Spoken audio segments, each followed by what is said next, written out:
שלום וברכה, כאן גל מ-PC Patch מחשבים ותקשורת. בווידאו הבא נלמד כיצד להוסיף חתימה למייל באוטלוק 2013. אגב, התהליך זהה גם למשתמשים באוטלוק 2010, ככה שגם משתמשי 2010 אתם יכולים להשתמש במדריך הזה. זה מאוד מאוד פשוט, מאוד מאוד קל, כל אחד יכול לעשות, ויאללה בואו נתחיל.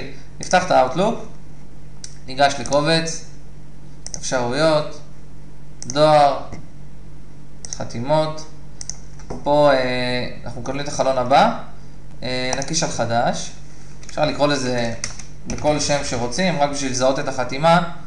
הרעיון מאחורי זה שיכולים להיות כמה וכמה משתמשים באותו המחשב הזה, עם אותו Outlook, ככה שכל אחד יכול לבחור לעצמו את החתימה שלו.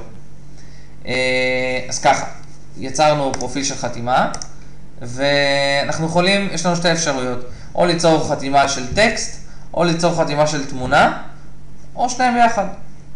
כבר נראה איך עושים את זה. אם זה טקסט, זה יכול להיות ככה, בברכה, נניח גל, סלולרי, 054-4, משרד, 733, כתובת וכולי, סתם לצורך ההדגמה. אנחנו נקיש על שמור, פה מיד אנחנו נוכל לראות הודעות חדשות.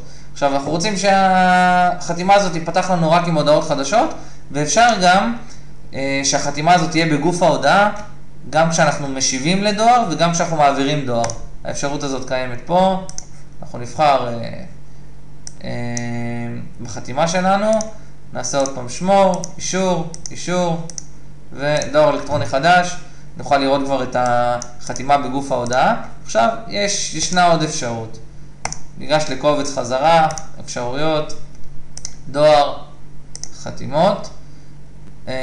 אנחנו נשארים אותו פרופיל של חתימה, מוחקים את זה, ובכפתור הזה זה הוספת תמונה, אנחנו מקישים עליו. יש לנו פה את החתימה שכבר הוכנה מבעוד מועד, אצל גרפיקאי כמובן. כל אחד יכול לעצב לעצמו, אצל גרפיקאי, איך שרוצים. ופשוט מקישים על שמור, אישור, עוד פעם אישור, ופה אנחנו נוכל להקיש על דואר אלקטרוני חדש ולראות שהחתימה נמצאת יפה כמו שצריך. כל אחד יכול לעשות את זה. שיהיה המון בהצלחה, שמחתי לעזור ולהתראות.